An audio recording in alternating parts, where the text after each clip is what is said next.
kids. It's time to get some SML podcast all up in that.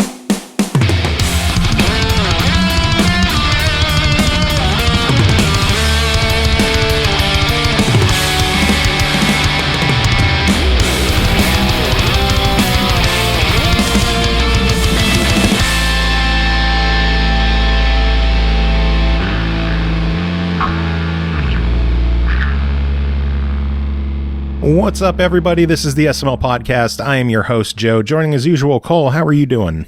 I am fine and dandy. Fine and dandy after talking about cow assholes. By the way, check out our Patreon for the cow asshole content of the week. I was trying to find a way to cut that into my how you doing, but I couldn't. Not that fast. I got your back. I'm proud of you. As long as, as long as you ain't clipping a cow's ear, then we're fine. Yeah.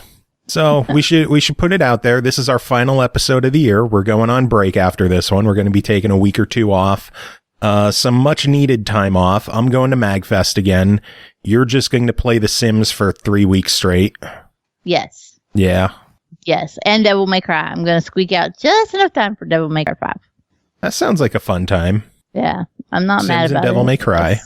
So it sounds like a perfect couple of weeks to me. Yeah. I did say it, didn't I? I said Devil May Cry. Okay. You didn't make fun of me again. It's fine. He's always here to make fun of you. That's his job. That's why he's here. Pretty much. And then you let him be a mod for it. I could always invite him onto the call so he can make fun of you directly. At least then I would be able to quit back at that a little more quickly. When I asked him to say the big black bug bled blue black blood. Oh jeez. No, we gotta keep this one quick. The last episode was almost 3 hours long. It was super, super fun though. That was a great episode. Yes.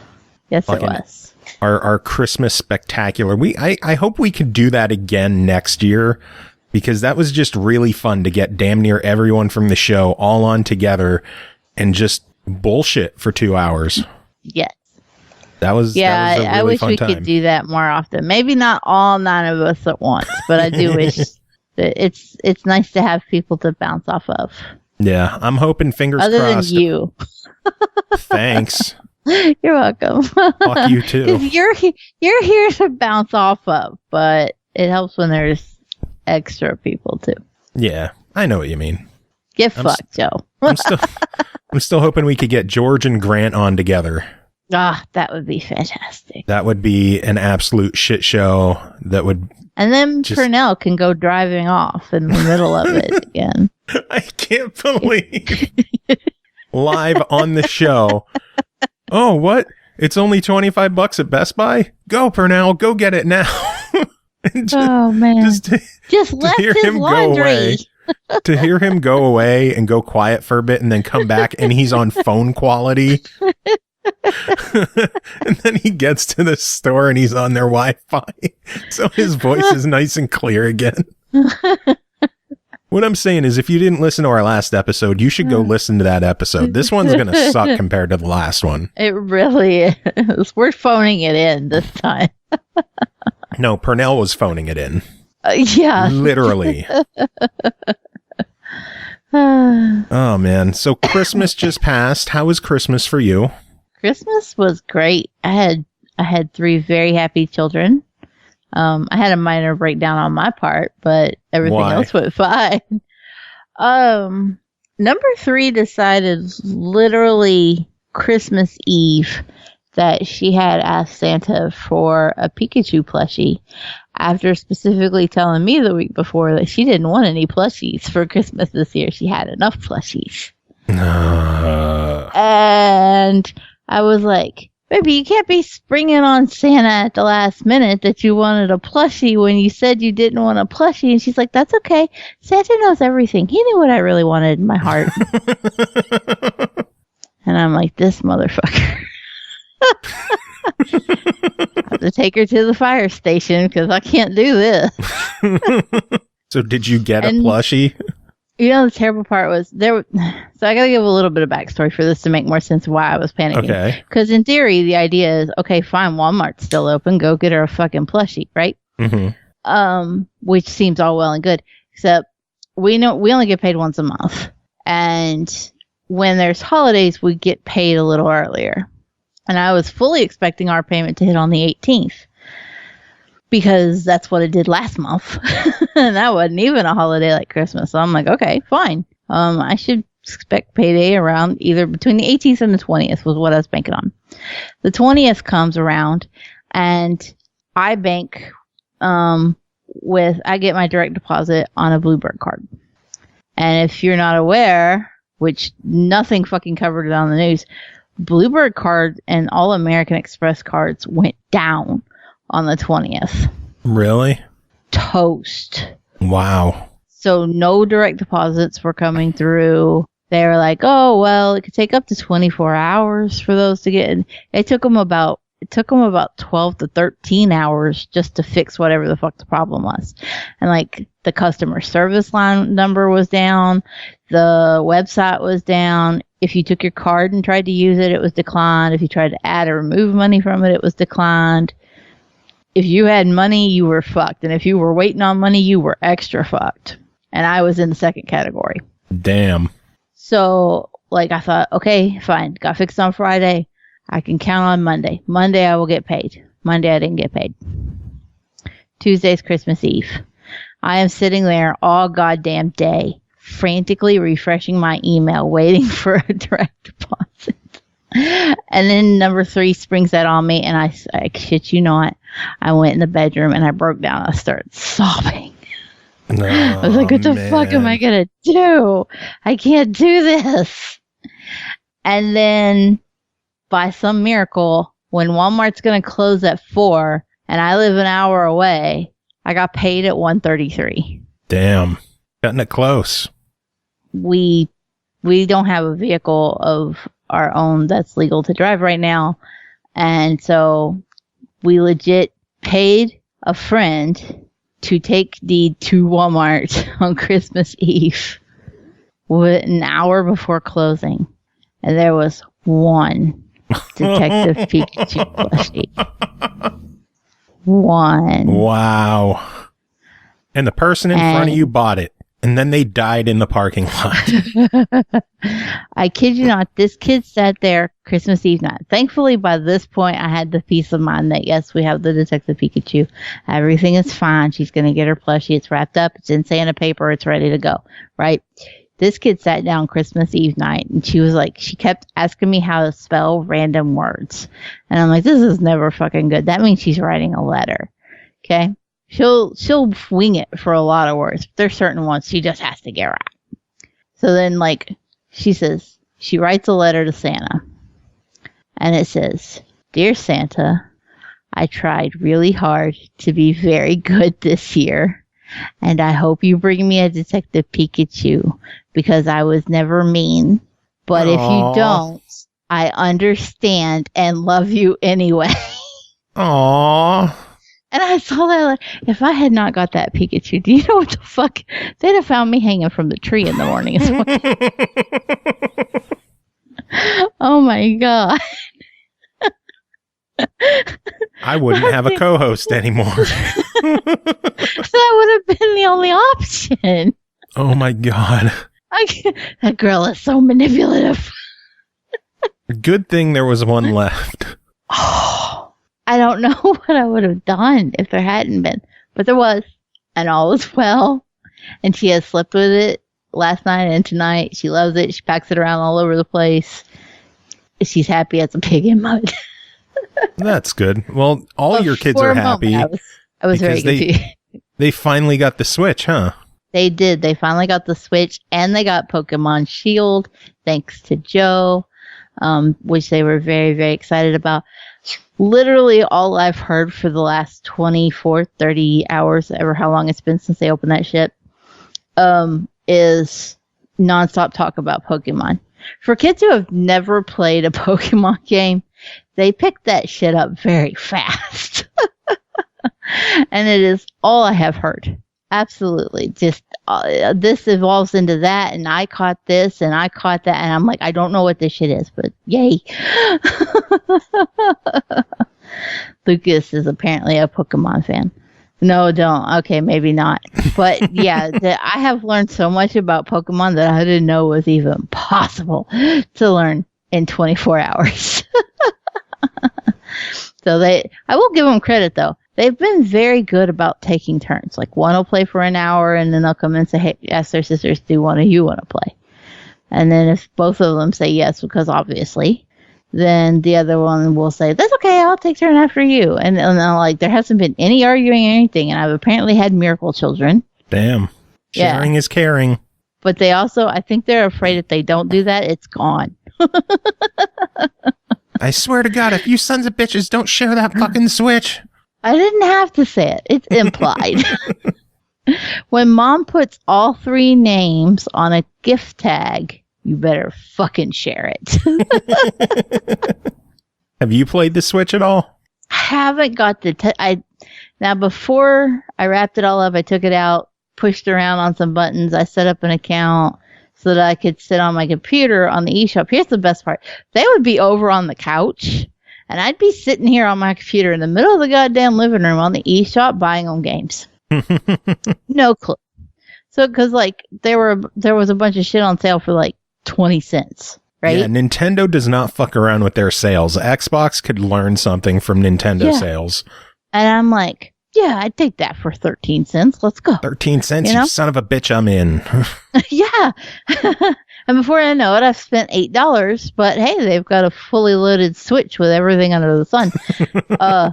That doesn't matter because all they've played is Pokemon. But they have it if number 1 ever decides that she wants to play Sushi Tycoon. She's good. Oh, come on. You bought that for yourself. No. You know what's funny? I do like those games, though, where you like have people with random orders and you have to put the order together. But I don't have an urge to play the Switch beyond just I set it up and I'm like, well, here you go. There's no achievements. No, we're gonna have to get you some horror games so you could review them on the Switch. I do like the portability of it. It was nice to like I was sitting it up in the room and I didn't have to worry about getting caught because it had the screen and I could sit back there and do it instead of like having to try to bring it in here and set it up on a screen during the day and get it or at night after they gone to bed and have to worry about somebody walking through to go pee and being like, what's that? Because then I would have been pissed. Carnage, if Smash Brothers got achievements, I would buy a Switch instantly. That doesn't shock me that Carnage would buy anything for achievements. I'm surprised you don't have a Switch already for Minecraft and Ori. Achievements. Yeah. And Ori. Oh, Ori's going to have achievements. It has achievements. It's not going to have. It has them. Oh. Yeah. Wow. Well, I might have to get Ori again because I do love Ori. Cuphead is supposed to get achievements, but they said that back when it launched and it still doesn't. So who the fuck knows if that's happening? Yeah. I thought you were going to talk longer. I had to take a drink. Sorry. No, that's all I got. My Jack. Christmas was not nearly as exciting as yours. I got beef jerky and a $25 Xbox card. You fared better than me. I got towels. Towels are pretty good. The surprise thing though was like I was super excited because that was the first time I got a present from my mother-in-law in like 7 years, maybe more. And I was like, and even though she had put David and Nicole, she bought D his own gift, and then she gave me the towels, but on it said David and Nicole. So D got his own, but I had to share mine with him. And I was like, God damn it. So it wasn't quite as glorious as it could have been. But yeah, I got some clearance towels. And I'm like, yeah, it's good. Towels. Yay. But I don't ever get gifts from, in-laws, so I was surprised. I did get one other gift, but that was not from any family members. What'd you get? I got a Chromebook. Oh, yeah, from Roby. Yeah, from Roby for being a mod in Roby's channel. That's a pretty goddamn awesome gift. Yeah, I know. Well, I was thinking of like On Christmas from Family, but that's kind of a different situation. But yeah, I got it from Roby. He sent me and his community manager both Chromebooks that he had. He had his Roby Tech logo printed as vinyls and added to the Chromebooks. That's badass. So yeah, it was super cool. I got and another cool gift from my sister. Oh God.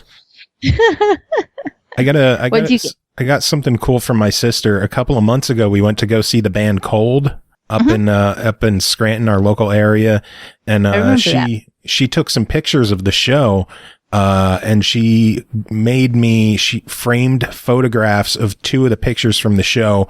One with the singer in the crowd with me right next to him, which was pretty cool to have him singing directly next to me. And then another picture of him just on stage, and the lighting is fantastic. I might have to get the image and just use that as the show image, because it was just such a cool picture. That's awesome. She framed both of them, and I gotta get those set up in my room somewhere. That is awesome. That is. Yeah. I like those personal gifts like that. Yeah, that meant a lot. That's a big deal. That was really cool. Yeah. And then my dad, he sent Ashley and I $500 for Christmas. Hey, can't go wrong with that. No. How do I get adopted by him? We think we got that much because my grandfather recently passed away, and we're guessing that he got a life insurance payout. Ah, okay. And he's just spreading the good cheer with his family. Spreading it around. Yeah. Yeah. So in return, we sent him a $50 movie gift card so he could go watch Cats. Don't watch Cats. I don't plan on it. In the card to us, he was like, hey, you could go watch Cats. That makes me sad because I'm going to put my nerd hat on for a moment. I love Broadway shit. For the theater nerd hat. The one that people don't realize that I have. But I'm a huge theater nerd. I took theater in high school. I did plays in as part of college. And like, if you told me that there was some kind of way to be involved in theater now, I'd be all over it. Carnage, if you want to watch Cats, just go to Joe's house. Yeah. But I can't bring myself to be behind the Cats movie. I know the plot of Cats. I know that's throwing a lot of people off because the plot of Cats is batshit crazy. And I love it for it, but I don't know. It's like the moment I saw the trailer and I saw Taylor Swift and Rebel Wilson, I knew exactly what it was. And I was like, I don't need this. And that's terrible. Yeah, I have so little interest in that. And I'm not a Broadway person to begin with. Yeah. But that my dad was like, either that or just go buy Crocs. Yeah. See, I'm not, Ian said he's not a purist. I'm definitely not a purist. Like, I love the Rent movie, and I know a lot of purists. They're like, the Rent movie was terrible. And I'm like, no, fuck that. That was great. But there's just something about Cats that I can't put my finger on it, but I ain't a fan. Can't put your arm up to your shoulder in it, but you can't green sleeve it, but here we are. Speaking of cows' assholes, we should probably get to the news, huh? Yeah, we probably should. That segue was awesome, by the way. That's the news, speaking of dicks. Speaking of cows' assholes, we missed some news from last week. I didn't even realize this until the day after, but they announced Games with Gold last week. Oh, it's super early. I know. I didn't even realize holiday, it. I assume. They function on government time, and everything happens early because of holidays, and then everything shuts down for the rest of the year. Yeah, like the day after the show, I was looking on Reddit, and it's like Games with Gold for January are announced. I'm like, oh, when did that come out? And it's like one day ago. What the fuck? When did they announce this? Like, I look for news before the show specifically so I don't miss anything, and I somehow still missed this. They're not the greatest in the world, so maybe that's why I missed them. Yeah, but did you hear them? I did, and I forgot. That's how much it meant to me. Yeah, I can tell. Xbox One for the entire month of January is getting Styx Shards of Darkness. Oh, yeah. Stealth game fans have that to look forward to. Yeah. I didn't like the first Styx. I hear the second is a lot better, but maybe. I haven't played either of them really, so I don't know. But January 16th through February 15th is Batman the Telltale Series Complete Season 1. Is that like The Walking Dead Michonne, where basically you can just set the controller down and let it get the achievements for you, or do you have to actually work at it? No clue. Carnage will know. He'll tell me. he'll have at least a glitched one achievement to look forward to. In Sticks, yeah. Yeah. Anyway, Xbox 360 from January 1st through the 15th is getting Tekken 6. Not bad. Okay. Yeah. And then the 16th through the 31st, Lego Star Wars 2, the original trilogy. And we already got the complete saga. So why? Yeah. I think it's because they're running thin. They must be. I wouldn't be surprised to see the 360 backward compatible Games with Gold stuff start to be phased out after the new year. I hope not. I hope it sticks around at least until the Series X is out. Maybe, but it was easy for them to push out new stuff every month when they were actively working on backward compatibility. Yeah. But now that team has been pushed to the Series X, they're having to go with what they have, and we're either gonna start seeing a lot of duplicates, or they're just gonna have to go, sorry guys, buy a new console. There's 500 games that are part of the backward compatibility. Actually, isn't it close to 600 games part of the backward compatible program? Really? I mean, there's a lot of games available. So they could still find a few, I'm sure. Yeah, maybe. It's just getting the licenses worked out. Maybe. Yeah. The other bit of news that I have is the Embracer Group, the owner of THQ Nordic, acquired Tarsier Studios for $10.5 million, and those are the devs of Little Nightmares. That's nuts. That is nuts. I think it's a good buy on THQ Nordic's part, but I'm surprised Bandai Namco didn't try acquiring them since they released Little Nightmares. Yeah, it may be a good buy on THQ Nordic's part, but I'm surprised there weren't other people clamoring for them that could have outbid THQ. No. So I'll be curious to see what effect it has on that Little Nightmares 2. I'm curious who owns the IP. Yeah, that's a good question too.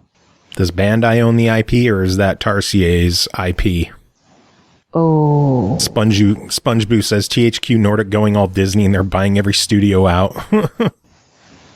I mean, look, Microsoft's doing it too. So if they want to stay in the game, that's basically their only choice. Yeah. Wasn't there something that we saw where they had like 200 games in development from different developers? Oh, I have no clue. That's been months ago that I saw that number. THQ Nordic. But I remember, yeah.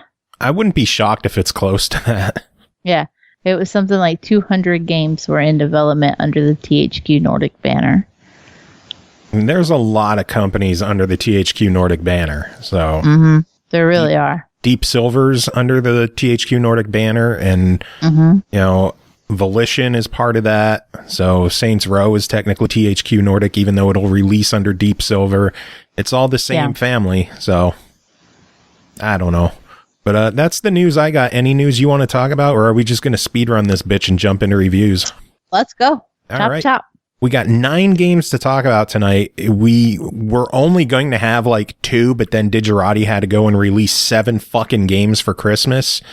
And we're reviewing them all on this episode. But before we get to the Digerati 7, the first game to talk about is called Natsuki Chronicles, developed and published by Qute Corporation, released December 25th on Xbox One for $42.49. What a price. I know. Shoot 'em up evolved to a new level. Dramatic side-scrolling shoot 'em up. You play as Natsuki and carry out the missions. Do you believe her past or future? Natsuki Chronicles is the latest shmup from Qute Corporation, who are known for their 360 shmups, Escados and Jinja Force, which sadly never made it to America. So I'm psyched to see that Natsuki made it over. By the way, if you're looking for Escados or Jinja Force, they are ridiculously expensive on eBay. Wow. Someone's selling a 2-pack, both games, $300. Yeah. and they're not even backward compatible. So I don't think they're region free either. So I would have, if I wanted them, I would have to find a Japanese 360 as well. Fun, huh? Wow. That's not good. Yeah. I mentioned to him on Twitter, can we maybe re-release those games on Xbox One? Because I'd love to play them. But yeah, Natsuki Chronicles, it's a traditional shmup with Chronicles mode and an arcade mode. Arcade mode is what you'd expect. Go through about 10 stages or so, shooting the shit out of blah, blah, blah, blah. This is going to be one of those episodes. Yeah. Yeah. Anyway, shooting everything in your path. There's weapons you could pick up to change your fire from like a standard spread shot to a laser shot, a wave shot. I enjoyed the wave shot because it was just like a big green boomerang going right down the middle of the screen, killing everything. It was awesome. There's also pickups for sub-weapons that usually shoot behind you, ranging from standard fire to missiles and homing rings. Obviously, I enjoyed the homing rings because they home in on the enemies and you get to destroy everything. There's also a defense pickup that Root Beer's My Jam just subbed. Hey, Root Beer's My Jam. Thank you for the sub. Take your money. Thank you so much. Always appreciated. I got an emote thanks to that too. So nice. Thank you for the emote.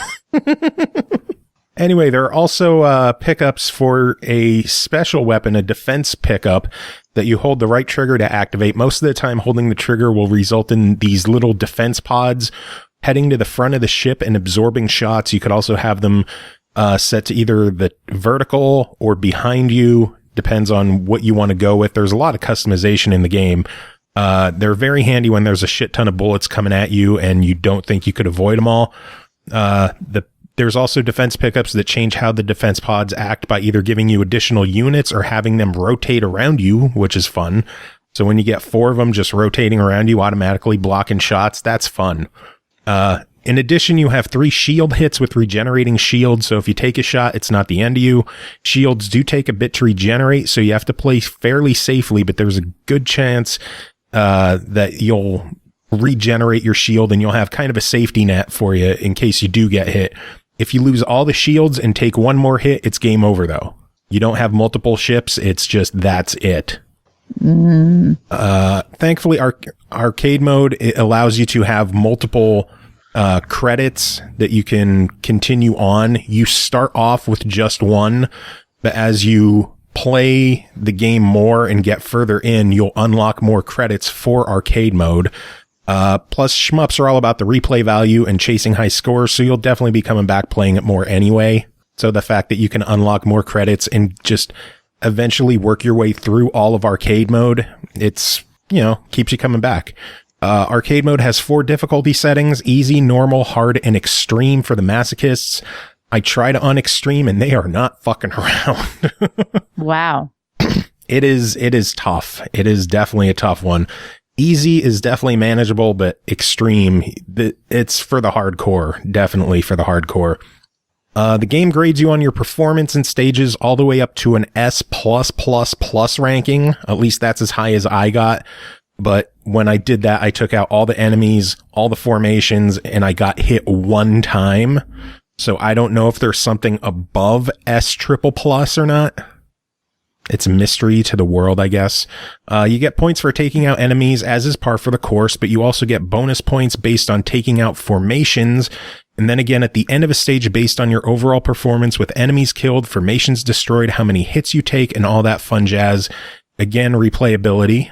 So you can work on getting better rankings. Especially in Chronicles mode. Chronicle mode is the real meat of the game here. It adds an overarching story to the game where Natsuki is a new pilot on the Force, and she discovers what kind of a team she really signed up for in the hopes of making her friend proud. And Coltrane jumps on my lap. Hi. Kitty. Can I help you? No, you're just going to stare at me? Okay. I don't want to reveal anything too much with the story. It's a pretty cool story revealed through cutscenes. Nothing really to write home about, but it's enough to keep you engaged in playing. The text is in English, thankfully, but the voiceovers are all Japanese, so you're going to have to read and pay attention to get the story. Pretty much all the story sections take place either before or after the stages or in their own dedicated cutscenes. There are a couple of times that they'll talk like right before a boss fight or right after a boss fight that there still might be an enemy or two on the screen that you'll have to pay attention to. But for the most part, they're really generous in only having story when you're able to pay attention to the story. I know we've had a couple of shmups that they only have story going during missions, and it's all Japanese with a written English text, and you can't pay attention to it because, you know, you're shooting things. Yeah. Yeah. Each of the levels in Chronicles mode has the same 4 difficulty levels to play, with easy and normal unlocked at the start and hard and extreme having to be unlocked by beating the previous difficulties. Beating stages will also earn you credit and XP to unlock various weapons, sub-weapons, and shields that you would normally just pick up in arcade mode. But this way you're unlocking them based on what levels you're beating, based on your player level, because you earn XP for an overall player level. The more you play and the more harder difficulties you play, the more equipment you can unlock. There's stuff that's locked to, like, you have to complete X stage on this difficulty to unlock it. And then you use the credits, obviously, to buy the equipment that you want to equip, obviously. And doing so, as you play through the stages more and more, you develop XP specifically for that stage, that as you level that up, it gives you bonus shields to equip, so you can take extra hits, which is definitely helpful. I have a minor nitpick with that, but I'll get to that in a minute. Before each stage, you'll have an option to buy new weapons that you've unlocked and equip them. There's a larger variety of options in the Chronicles mode that I noticed that allows for a lot of customizability in what you're shooting and how you're shooting said weapons. Achievements, pretty straightforward in this one. I know that's what our listeners care about the most, so you have to bring that up.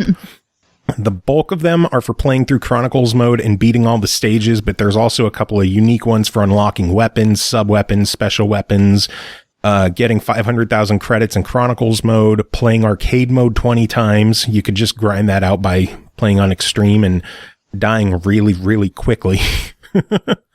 And then there's one for starting a Chronicles stage with the max number of EX shields, which requires a lot of grinding to get through and build up that XP enough to actually unlock the maximum number of shields. I don't know what the max is. I know there's, I believe, achievements for 1, 5, and then max.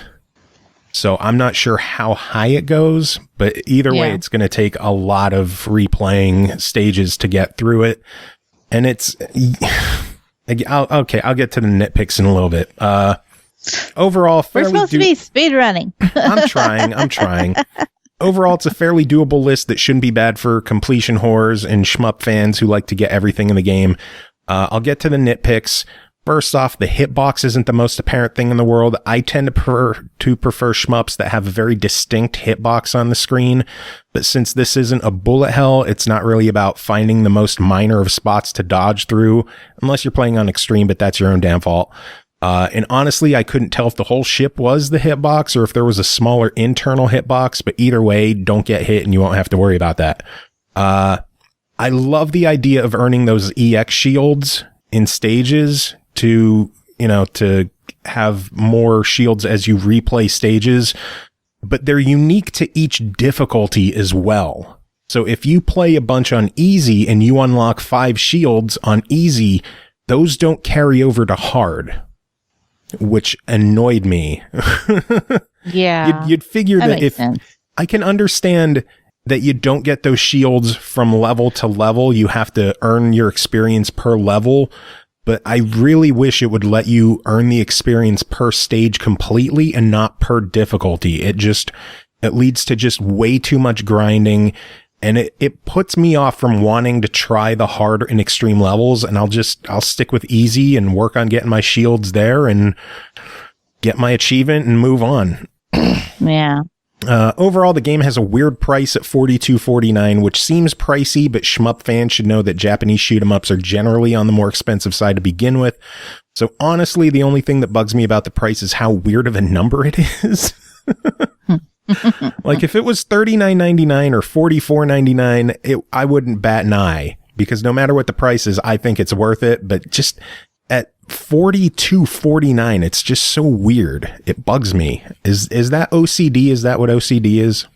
It is an obsessive thing. I don't know if it's flat out obsessive compulsive, but yeah, it's in that wheelhouse, and I get it because I can be the same way. I'm like, just make it either $40 or $45 and get it over with. Yeah. On the bright side, it's not expensive as Ginger Force and Escados. So you don't have to pay $300 for this game. If they did bring those two over together in like a 2-pack for $60, hint, hint, I would totally buy that. But yeah, the main gist is I say this game is a buy it. I love it. I plan to see the Chronicles mode through to the end, and I really enjoyed my time with it. I'm glad Qute brought the game over to the US so I wouldn't have to find a way to buy Japanese yen at a premium so I could fucking log into the Japanese store and add currency to my account and then buy it and then switch back over to the English account like I did with La Mulana 2. It's just a pain in the ass buying stuff from foreign stores is what I'm saying. So yeah, it's a weird price, but I think it's worth it. For shmup diehards, it's an easy buy it. For people new to the genre, it's a good one to get started on, but I know people will be worried about the price, so cross your fingers for a sale, but I still think it's worth the cost. So again, buy it.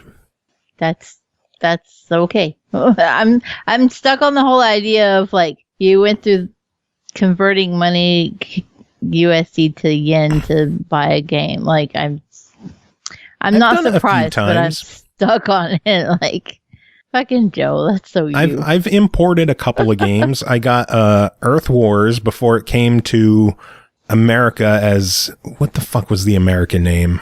Earth Dawn or something like that.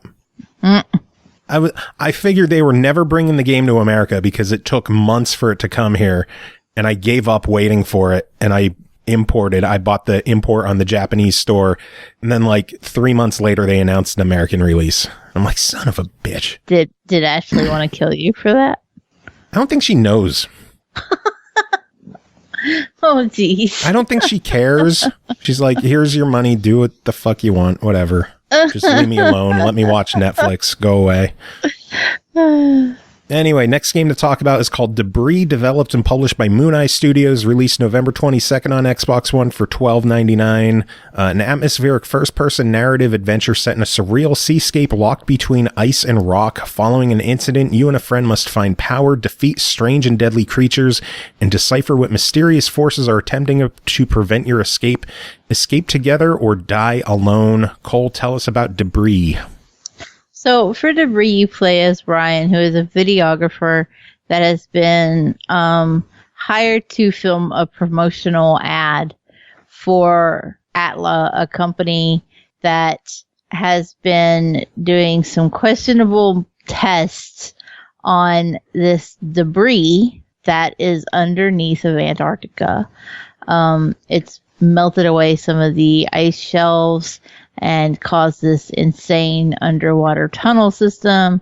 And so he's underwater with two researchers, scientists for Atla.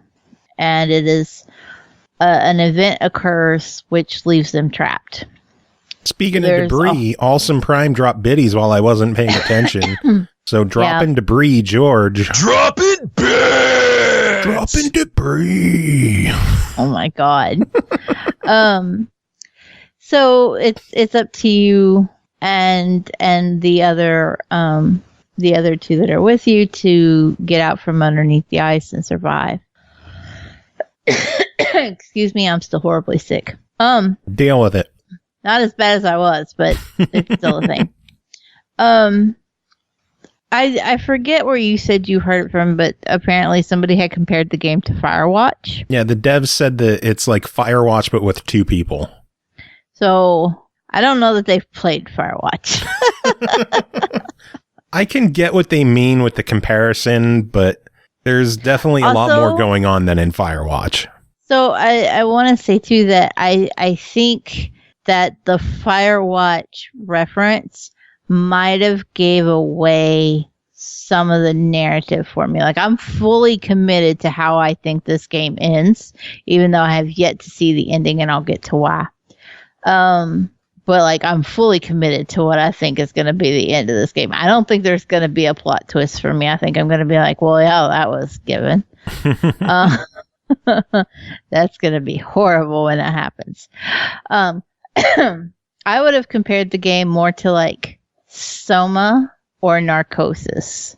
There is a more of a horror element to Debris than it really implies that it's going to have.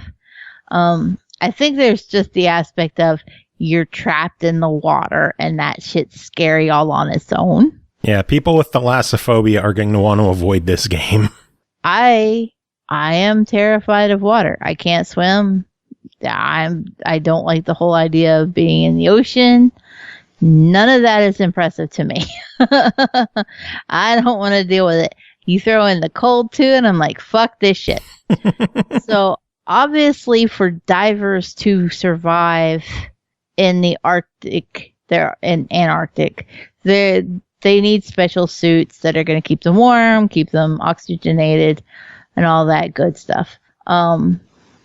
So you need power for that, which becomes your driving force in the game. Immediately when you take over control of Ryan, the dialogue begins between him and Sonia, and they make it very clear that they need power to survive, and everything else is fine beyond that. But how do you find power when you're trapped under an Arctic shelf in an ice tunnel in the ocean? The answer is that there is alien debris scattered around. It looks very much like lava. And it will be kind of litter the world in these little red glowing rocks. And as I said, one person plays as Ryan. You can play solo and just be you as Ryan. And then the Sonia character, for the sake of the playthrough, is a little robotic squid who is being powered by Sonia. She doesn't have enough power in her suit for both of you, so she sends the squid to keep your ass alive till you can get both of them out. The squid is the one that's responsible for collecting the debris, converting it to power. And then when you do that, you're given more time underwater that you're safe. So there's 2 timers in the bottom right hand of the HUD. One for Ryan, which tells you how much longer he will survive, and one for the squid, which will tell you how much longer they will survive. If that time balance is out of whack, then you can have the squid and Ryan come together, press A, and it will share power between the two of you and equalizes out your time, so that you both will survive for the same amount of time. Because there's no point in one getting out and not the other. You can't, like I said, you can play this single player. You can also play this co-op with a buddy. I played with Joe, which was a horrible idea because he got motion sick on me. I can't help it. He bitched out. I did bitch out. I was getting the sweats. I knew if I continued for another couple stages, it was going to be a mess. So there's 2 elements to that. When we played first, we played co-op, and then I played solo after that. The progress we made in co-op did not carry over to solo. Yeah, so I had to start all over again. But that was also important because it made me realize that when we played co-op, we missed a whole fucking level. We did. Right was away. It the second one? It was the second level, yes. For whatever reason, while we were in co-op, it spawned us outside of the level. And we could see the level design of the cave system, but like from the top so that it was covered. And then like random points of lava. And I was like, that is so weird looking. And then we swam down thinking we needed to go down and into it. And then it said you completed the level. Yeah, we managed to swim right down into the end. The problem with that is like, that's all well and good and funny. But what I didn't realize is that as we were continuing, before Joe bitched out on me, I only had the weapon to shoot. There are red guardian fish that will come for your ass. They like light. You have light. They want to eat your light. And so I was able to shoot those fish. But I was using up 3 minutes of my life every time I shot one. Yeah. And fuck it if I missed. That was just 3 minutes wasted. But if we had been able to play that first level cooperatively properly, we would have known that I had a second weapon and it would have been available to me. It was not when we were playing. And I know because I remember I kept randomly trying to push buttons to see if I had to reload. And I kept pressing Y to see if maybe it was a reload option, which was not how it worked. It was before I had figured out that it was just shoot and lose your life. But if we had played, I would have known and would have had Y available to switch over to flares. There were a few particularly aggressive fish, and I was so confused by them. I was like, why are they so aggressive? Why are they coming after us? The other ones are staying over there and letting me shoot them from afar. What the fuck is with these? If I had known about the flare, which I didn't find out till I played solo, I would have known I could have just shot the flare, and instead of chasing us, they would have chased it and ate it and died. Son of a bitch. It would have been so much easier. Like, there was a whole sequence where we were like, we are both getting fucked up. Mm-hmm. And we couldn't figure out what to do. I mean, I can only shoot so fast and only swim and turn around. I had my sensitivity cranked as high as it would go, and I was still incredibly slow, to my standards anyway. A lot of people have been like, this is so fast, I'm getting motion sick. Fuck you. but I was like, man, I'm too slow and I can't aim at these when they're coming at me fast enough. And it was because I wasn't supposed to be able to. So that was the biggest downfall to that fucked up level. That, and we missed a collectible. Nobody likes to miss collectibles. Yeah. But that was the biggest downfall of that, because it would have changed the way the rest of our time with the game had gone if I hadn't, missed out on having that weapon activated. So playing it solo was nice because it did give me the option to know that I wasn't just garbage at shooting the thing. I wasn't supposed to be able to shoot them that fast. The other element, though, is that if you are playing solo, obviously there's nobody controlling your squid. And so AI takes control of it and you play as Ryan anyway. Excuse me. So if nobody is playing as your squid, the AI takes control, and you can't talk to the AI the same way you can talk to your friend in a party. So you can't say, hey, bitch, we need to go this way, or please come over here with your light, bitch. Which is how you play with friends, clearly. Yeah.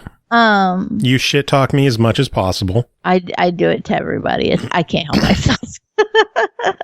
If I'm nice to you when we're playing a game, we're not friends. I'm trying to make an impression that isn't a friendly one.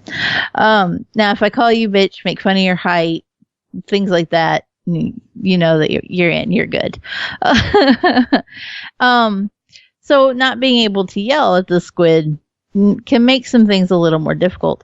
At one point, while playing with Joe, now admittedly, I had the game set to easy mode. I had control. I was the host, and I set that shit to easy mode. Because it doesn't affect achievements, so get fucked. But while we were on easy mode, we had collected enough of the debris so that we had like 90 minutes of life saved up each. And we were doing good. I could just shoot and not hit anything, and it was fine. But when I played alone, the robot would refuse to pick up any more debris if we both had 70 minutes. So if I wanted to try to break it to go over that 70-minute mark, I'd have to sit there and fire a couple times so that we'd be uneven. And then it would immediately come over and equalize my power and then pick up the rest of the health. And I was like, that's kind of awful if you have to cheese the AI into picking up the help that's available to you, because you know you're going to need that. There's never going to be a part in this game where you're like, oh, shit's fine. I can leave all the debris behind. I'm going to be totally okay with just a 45 minutes of survival time. No, fuck that. Shit happens and you're going to die if you're not careful. Pick that debris up. It is relatively shorter on the story end. You could probably complete this game, I'd say, in about 5 to 6 hours. Maybe quicker if you're with a good friend that you have really good communication with. And doesn't get motion sick. Doesn't get motion sick, isn't going to bitch out on you. So, you know, Aki's not wrong, but I always try to build her up, and then it's because that's tower confidence, and I'm going to tell her to get fucked, and it's going to be all over. Yeah. That's how I roll. That is a thing that I do. I've been working on Studio like that for 14 years. That's going exactly to plan too. Oh God. But we're doing terrible at the speed run. We are, but I had a lot to talk about with this game because I had to give it from the co-op and the solo side. So the other ones are going to go much quicker, but Debris was decidedly more involved than I was expecting. And I thought that was a good experience, and I would rank it up there with games like Soma and Narcosis, and as far as like the horror level versus it's not shit flying out. I lie. Those worms were scary. Yeah. That was terrifying the first time those jumped out at us. But I think most of it's just it's in your head. Like I get panicky looking at the timer and watching it go down, and every time I would shoot and miss, I was like, that's 3 minutes, we're fucked, you know? If we get to the end and I'm like 3 minutes away from being able to beat it and I die, I'm gonna be so mad. Well, overall, $13 on this one. What are you thinking? At $13 with online co-op, I give it a buy it. I was a little disappointed by the whole it broke and we missed the first level. So it does need some patching, but at $13 with online, I'm good with it. I give it a buy it. I thought it was great. I agree, as long as you have someone to play it with. Yeah, it's definitely far better with a friend. Yeah. I'm going to buy it for Studa now. Make him complete it with me. Nice.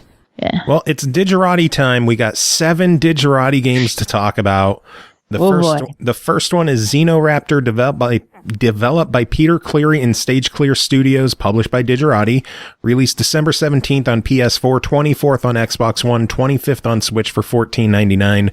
XenoRaptor is a frantic and frenzied twin-stick shooter, pitting ridiculously armed space dragons against an interstellar armada. Strip your defeated foes of their parts to assemble the ultimate weapon. From evasive teleporting and defensive mines to railguns, tractor beams, and mind control, XenoRaptor is bullet hell action with countless tactical possibilities. I'm going to get this out of my way. This is my favorite of the 7. Yeah, mine too. If you have never, ever heard me give a review about a shmup, let me break it down for you. I fucking love them. Shmups, bullet hells, anything that just lets me fly around and go beep, beep, beep, beep. That's my shit. Throw it on a twin stick, put some asteroids in space. I'm there. Yeah, buddy. I'm there. I'm good. I really enjoy that shit. So obviously I really enjoyed XenoRaptor. Every time I say the name, I feel like I'm getting it wrong. I have no idea what it has to do with anything. Light on story, don't care, doesn't matter. It's all about the action in this one. You're hopping around from planet to planet to planet. There are all kinds of chaotic flying UFO space dudes coming at you. The ships all look like varying degrees of chainsaws or saw blades. and getting touched by them is more of a problem than getting shot. You're not as likely to get shot. As you get into the higher levels, some of them will go pew pew at you with lasers, fire, all kinds of shit. Just don't be dumb. Don't get too close. And you're fine. It's on crazy. the plus side, they'll run into each other and hurt each other or blow up each other. Or they'll hit funny. asteroids. It is. There was a later level where there were barrels floating all over space. And them motherfuckers are red. And do you know what a red barrel in a video game means? Yes. Boom. That's what that bitch means. Phew. I would spin around a barrel with my little flying space dragon. That's what it is. I don't know why. I don't care why. It looks cool as balls. So I would fly around the barrel with my little space dragon. And then like all the stupid enemies would follow around me. And then I would use my speed boost to dash away, shoot the barrel. Half the level was gone right there. Kaboom. It was so good. I was so tickled by it. And I actually loaded up a YouTube video because I was playing it and number one was like, what is this? This is cool. And I was like, it's kind of like asteroids. And then I realized that this child had no basis for what asteroids was. And so I loaded up YouTube and like the 1970s arcade video. And I was like, I played this as a kid. And she was like, why? And I was like, so that I could play this as an adult. She was like, fair. Because teenagers don't say a lot. And she was like, fair. And so she sat here and watched me for a while play XenoRaptor. And I was just into it. Like I will say, if you're playing it for a long period of time, and you will, because it's great, the sound of the shooting, the minigun that you have, it gets old very quickly. No. I did turn the volume down to 0. And blasted some of my own music. This game goes fantastically with Devil Trigger from Devil May Cry. Beautiful. Beautiful combination. But it's very simple, work your way through the planets, blow up everybody. I had a lot of fun with it. I thought it was really unique, and I give it a definite buy it because it too was my favorite of the Digerati games. Yeah, I gotta agree with you. This one is just a lot of fun, and it's addictive too. Yeah, I can easily see myself getting lost for hours just sitting here. Pew, pew, pew, pew, pew. And I'm sure Carnage will love it as well because it's a twin stick. Twin stick. Yay. Next game is Stramium Immortally, developed by Anthony Case and Stageclear Studios, published by Digerati, released December 17th on PS4, 24th on Xbox One, 25th on Switch for $11.99. Bosses and beasties abound in this bizarre and vibrant roguelike shmup dungeon crawler hybrid. Armed with a jetpack and a smorgasbord of weapons and power-ups, Stramium Immortally pits your lone warrior against the forces of Queenie Empress. Agility, precision, and loads of loot are your only means of surviving the Cubicus. Cole, tell us about this one. I thought that Stramium Immortally was going to be my favorite out of these. I was so like, roguelite, let's go. Binding of Isaac, Enter the Gungeon type of gameplay, right? It's so chaotic and so overwhelming and that weird. I could not click with it. I tried. That doesn't mean the game is bad. It just means that it's for somebody other than me. SpongeBob, that game was created by someone on an acid trip. I could see that. There are so many vibrant colors.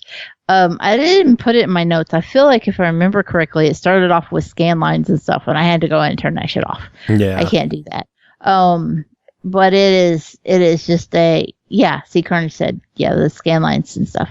You have to. You cannot see shit. You will die by everything. As it is without any of the distortions, it is still hectic, blinding chaos. And it is weird. Hard and weird. Everything, like there's this whole entire language with how everything is said in the game.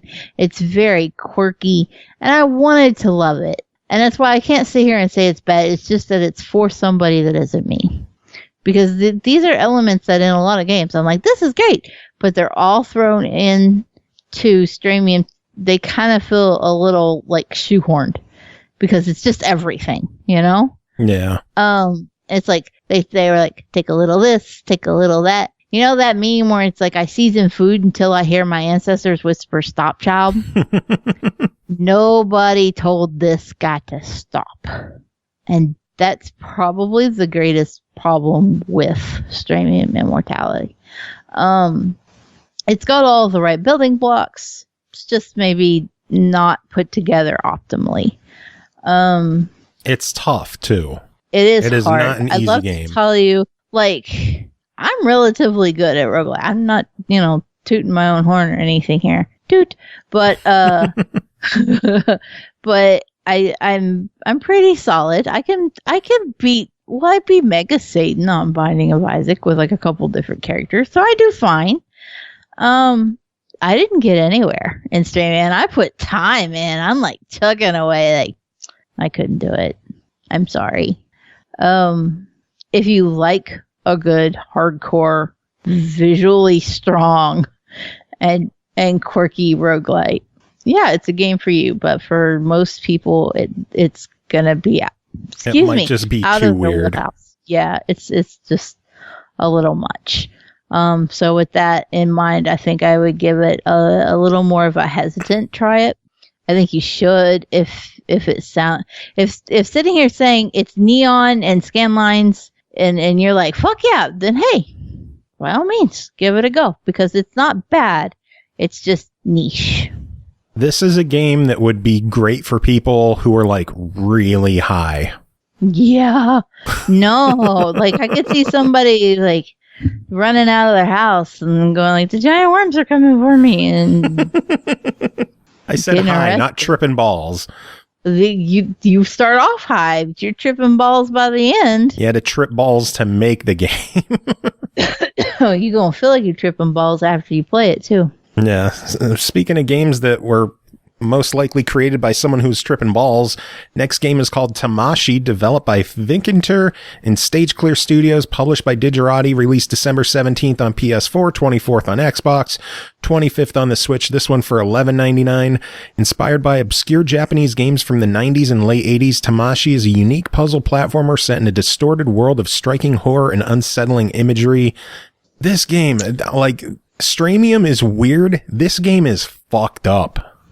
This is definitely takes inspiration from Japanese horror, Korean horror, full on demon weenie type of horror flying in your face. I can't get over it. It's the first fucking boss. There are other ones later that have demon weenies too, but that first one just haunts you. It's meant to, and it does a good job. Tamashii is like, it's on a surface, it's just a 2D pixel art platformer. It's very simple concept. You have some puzzles. You're able to clone yourself and drop your clone into random places to trip puzzles, and that's all well and good. It's very monochromatic. Sometimes you get a pop of color here or there. It's a lot of black and white and gray though. Pixel art, very detailed. Again, it's got the curse of the scan lines and the CRT shaping and all that. You can turn it all off. Hallelujah.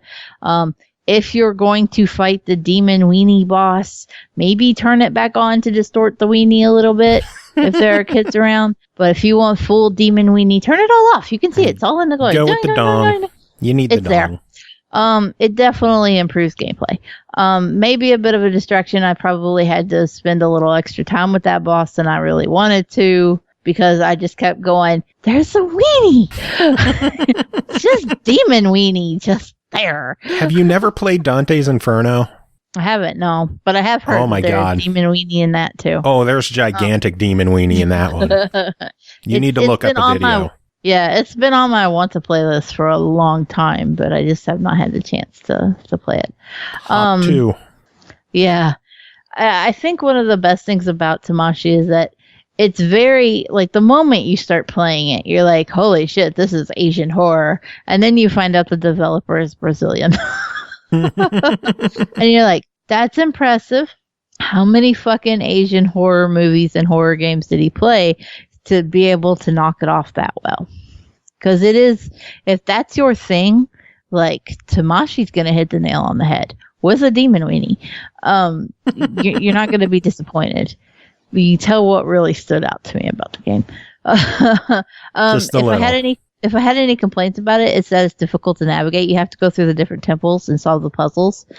But there's not like a surefire way to know that you've knocked the temple out. And so I kept doing the damn demon weenie one before I found the other one and was like, oh yeah, this is a different puzzle. I haven't done this one yet. Hallelujah. There's a lack of weenie here. Hallelujah or disappointment, take your pick. But so if I had to say anything about it, it would be nice if it was like a little easier to know, yes, I did this door, move on to another one. Yeah. Beyond that, solid try it.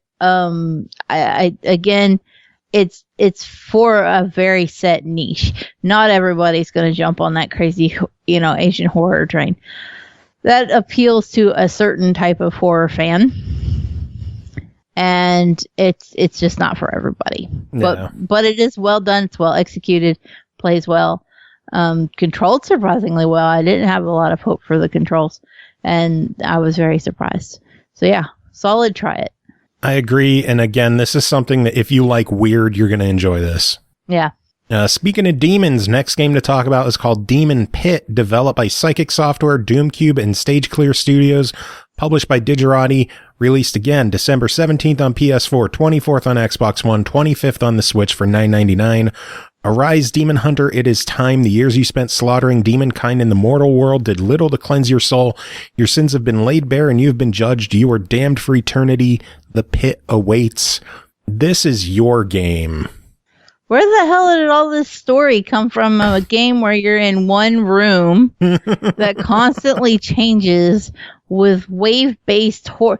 Like, this has more narrative than some of the other shit we're going to review here in a minute. That's far more involved gameplay-wise. I'm saying, you're reading this off. I'm like, the fuck is this? This isn't what I experienced. I experienced flying skulls coming at me with anarchy symbols on their heads, pentagrams and shit that I had to shoot with a shotgun that magically teleported out of the ground. And that's the long and short of Demon Pit. If you want to get really into it, you could say that it does have an interesting grapple system where you can grapple around the arena and move a little more fast-paced rather than just trying to slowly sludge your way around. This is another one where the sensitivity was a little off for me. It starts off, Shiz was like, this is crazy high. And I'm sitting there going, don't you turn that down. I need to get a cough drop real quick. I'm sorry. Oh, and, I can't believe you would do this. I know, and I can't breathe. I've talked too much too fast. Tough shit. You got more talking to do. Oh my God. Or better get some more cough drops. Just like have 7 of them in my mouth for the rest of these reviews. So it sound like anyway. So you can grapple around and the sensitivity is a little off because I felt like I moved it up, but I still didn't turn as fast as I needed to be able to turn, but the vertical sensitivity would just fly off the handle. So the vertical and horizontal sensitivities are not separate. And it was really hard to find a happy medium where I was like, I'm aiming properly. I think I did better than most. If I'm not mistaken, I made it around 12, 13, 14. I don't remember. Somewhere in that general area for waves. There's an achievement for getting to wave 60. Yeah, good fucking luck. Ain't nobody doing it.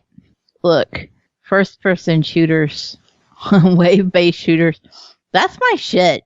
Bread and butter. Like, I would spend hundreds and hundreds of hours in Call of Duty running in circles shooting zombies.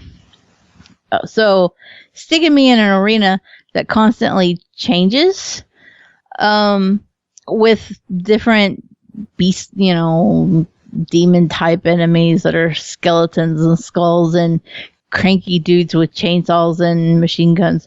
All of it should be right up my alley. One person 1K'd it, that person's a nut. So kudos on them for their insanity. But the average person isn't going to be able to get all the way through it without some serious effort and skill in figuring out the happy place and the sensitivity bar, because I have yet to find it. You do take damage. Obviously, you have your health on screen, and you have your weapons. You can just pick weapons up if you don't have ammo or if you already have the weapon. I think there were 10 weapons total in the game, I think. And if you pick them up, you already have it. You just get the ammo from it. You will find yourself running out of ammo because it's about wave 7 when those fuckers start getting bullet spongy. I do think there's a lot of variety thrown in for a game that has you locked into one arena. Every wave, the arena changes some way. At one point, the floor just completely gives out, and there's walls in a center area that is safe, and then the rest of it is lava. Another time, there's lava, and there's floating platforms in the sky. There's an achievement for staying airbound for 60 seconds, a whole minute. So it's really creative the way they've laid this arena out. Sometimes there's lasers. Sometimes there's just the shotgun or the angry chainsaw guys. But for actually getting through it, it's far more difficult than I was expecing. Yeah, especially for somebody who plays a lot of first-person shooters. Yeah, I got my shit wrecked on this one. I remember you messaged me and you were like, I made it to level 2 or wave 2. No, I made it to like 4 or 5. So proud. So proud of you.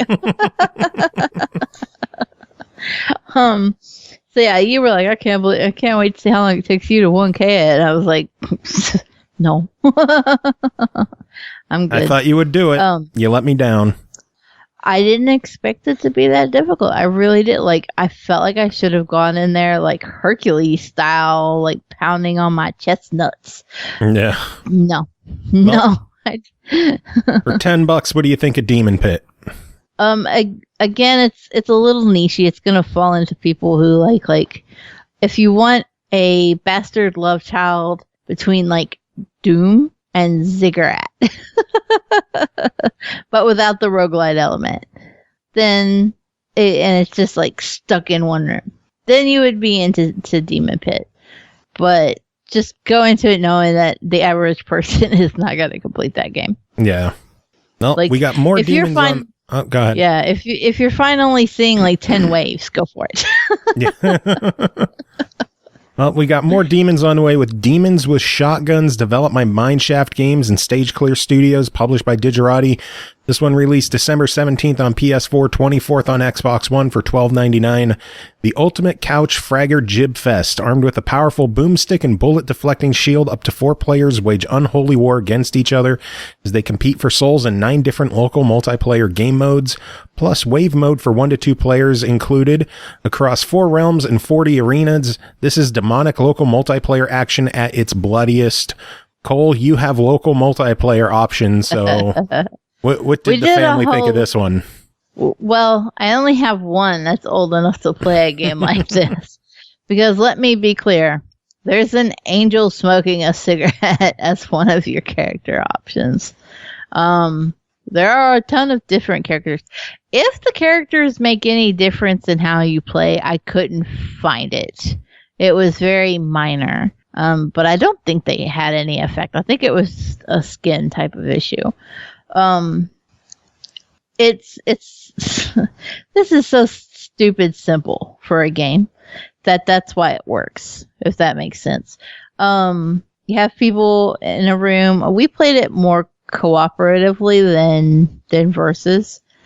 So people in a room shoot whoever is dumb enough to get in your line of sight, whether it be an enemy or your daughter, your 15-year-old who picked up a controller and thought she was going to help you review a game.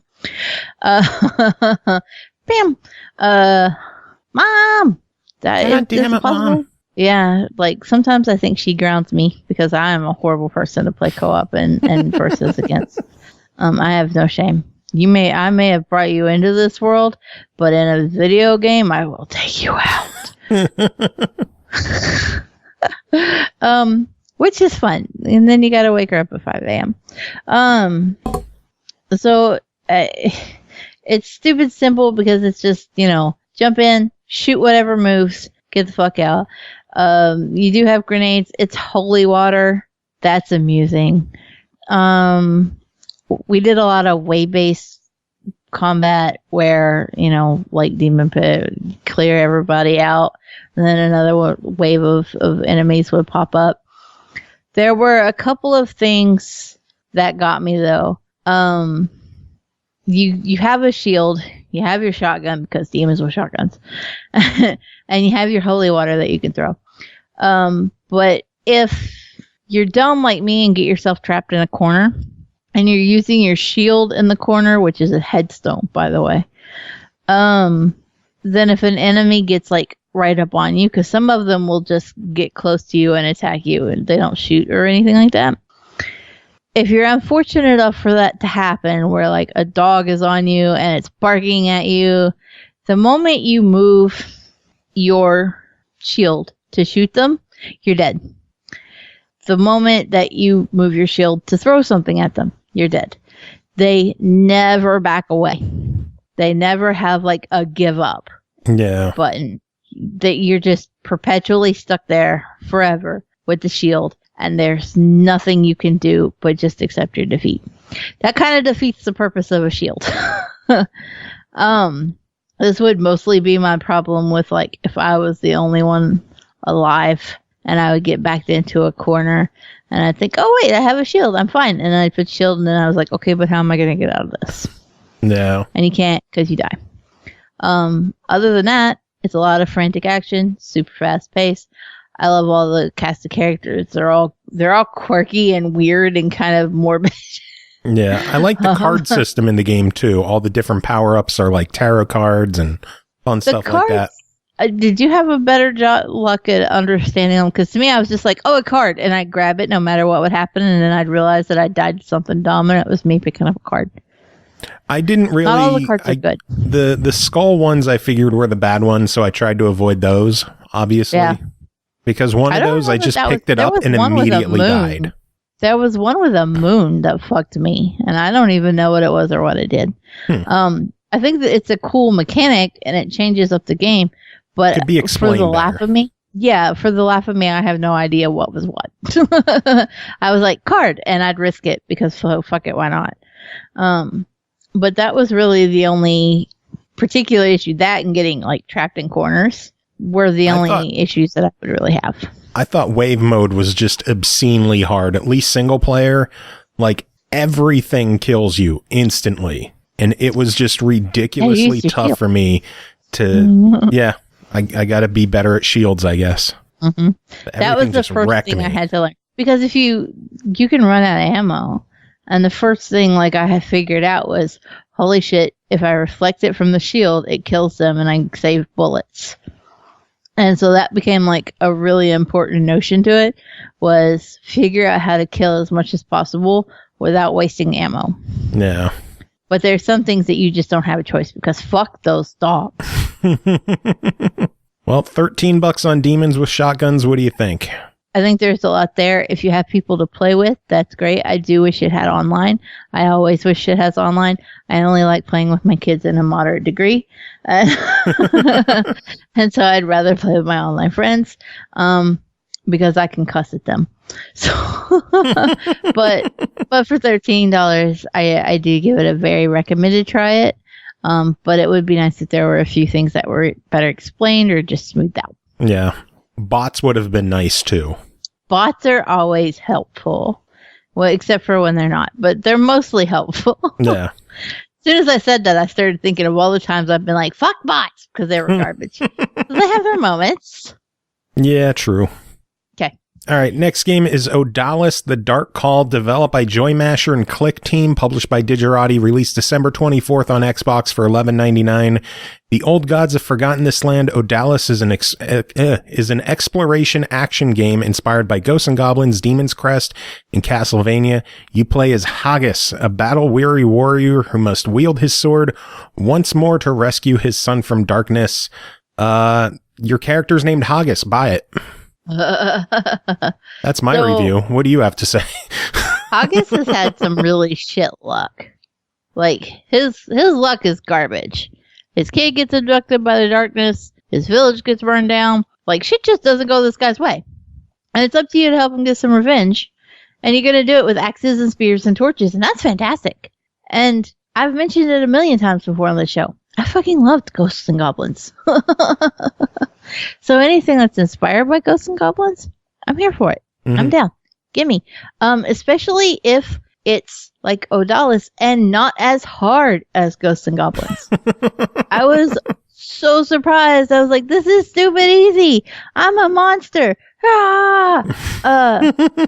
Because I think I spent literally fucking years just beating the first few levels of Ghosts and Goblins. That shit was hard. And so I was a little nervous. I was like, oh, this is going to be hard because that's what it's based on.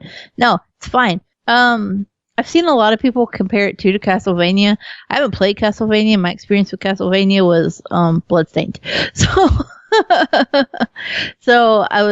I can't vouch for how close to it is to that, but I figured I should mention it in case that is a thing that other people are like. Yeah, it's similar to the early Castlevanias. But it is surprisingly easy. The only complaint that I had is that some of the bosses, their attacks are stupid erratic. And so it's kind of hard to like learn their pattern. And then when you don't like it, you feel like you've got the pattern down, you feel like you're going to go in there and be fine. And then it does something stupid random and you die and you're like, well, that was cheap. That sucked. But it's so weird to have those moments with the bosses be so out of whack and a little difficult because they are erratic. Whereas the rest of the game's like, no, you're fine. Go on, throw an axe. You're good. Yeah. That was my only gripe, was like, maybe if the bosses were a little more easy to learn the patterns of. Beyond that, hey, I thought it was a great time. Had a good time with it. Really enjoyed it. I like anything that lets me put it on easy mode and just like throw axes at people. So here we are, and I give it. I'm probably gonna say this is probably gonna be my buy it, or at least closest to a buy it compared to. I mean, XenoRaptor run everything into the. Nothing was gonna hold up to XenoRaptor for me. Yeah, XenoRaptor's just fantastic. I'm sorry, but I would say that Odalis is probably the closest. All right, we got one final game to talk about. Final game of the year.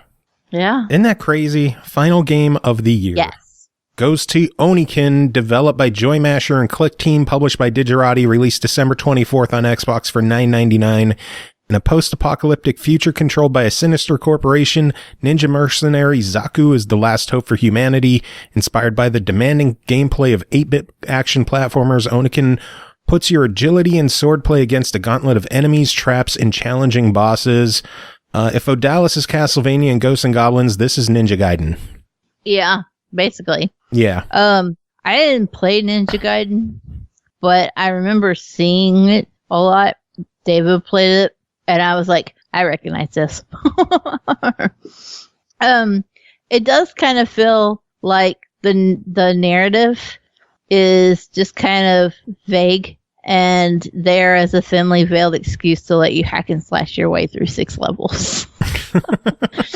Like, nobody gives a fuck why we're allowed to be a mercenary ninja chopping at people. It's just where we are. Let's go. Let's do it. And yeah, it's just like sometimes when a game is playing homage to a vintage game, it adopts that vague narrative for why we're here. And Oniken kind of does that, which is fine because you just want to go in there and be like, chop chop, and you're fine with that. And for as far as that goes, it chops very well. You take enough of an ass whooping, and you get to go into berserk mode, and then you get to really chop your way through. That said, again, it's paying homage to vintage games, and therefore it doesn't split any hairs. It is fucking hard, and it is not sorry about it, and it will not be as forgiving. Like, as Odalis was like, Ghosts and Goblins, but easy. Anakin is like, we're like Ninja Gaiden, but fuck you. Well, that is Ninja Gaiden, so. That is also true. But like, we're going to crank the fuck you to 12. Get fucked twice. Get really fucked. Yeah, so it is hard, and it does not pull any punches. So that is something to definitely take into consideration. If you played Ninja Gaiden and you're like, this is hard and I don't like it, then don't touch Anakin, because you are extra screwed then. But if you want that challenge and you want that classic retro gameplay, then yeah, go for it. $10 your verdict? Very recommended. Try it. But again, it's niche-y. And that's kind of the hard part with all of these, and why they've kind of stuck at that higher end of try it, is because they're niche. And it's kind of hard to be like, yeah, everybody's going to like this, buy it. No, there are definitely people who are going to be like, why did you say that was a buy it? That was horrible. I couldn't do anything. Well. Yeah, like each of these games serves a different purpose. I think Odalis and Anakin are the closest to like a couple, mainly because they're developed by the same team. Yeah. But everything else is like its own unique genre and its own distinct flavor.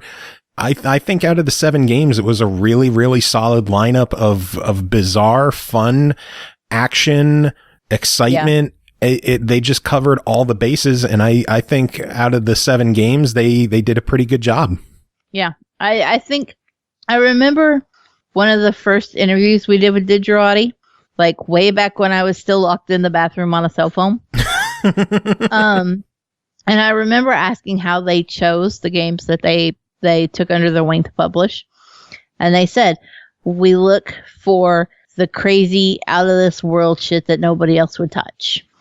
And if ever you wanted proof that was true, these 7 releases, playing them all back to back like this, is proof positive.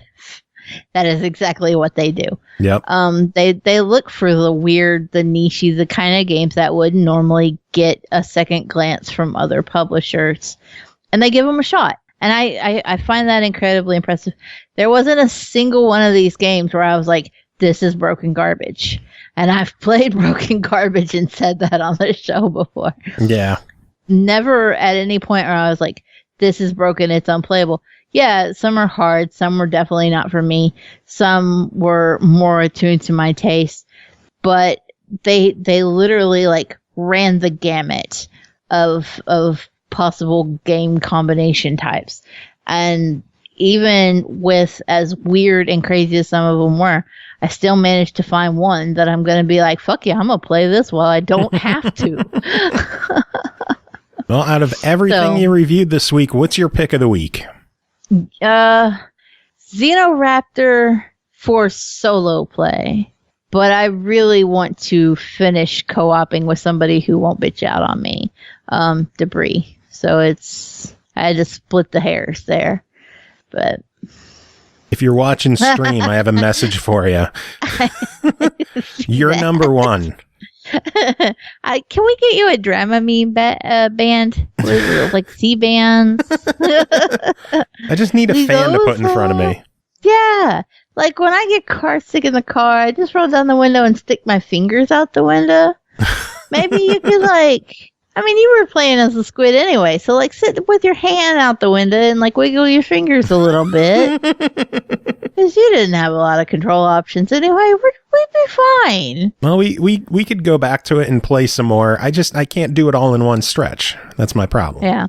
I think I made it pretty long for what we played. Realistically, yeah.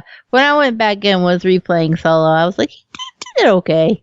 I did good. My pick of the week, I'm giving Natsuki Chronicles. I think the game's fantastic. It is on the pricier side, but again, Japanese shmups are always on the pricey side. So $40 on this one. I have no qualms with the price, and it's fantastic. I really, really hope that Qute does well with this game and that they bring their other games over. Yeah, that's your type of shit. Yeah, buddy. I'm not surprised by that at all. That's where you're like, your heart starts racing and you're like, I gotta have that in my life, but it's a game. All right. Well, that is it for this episode. That is it for this year. We're going on hiatus for a couple of weeks.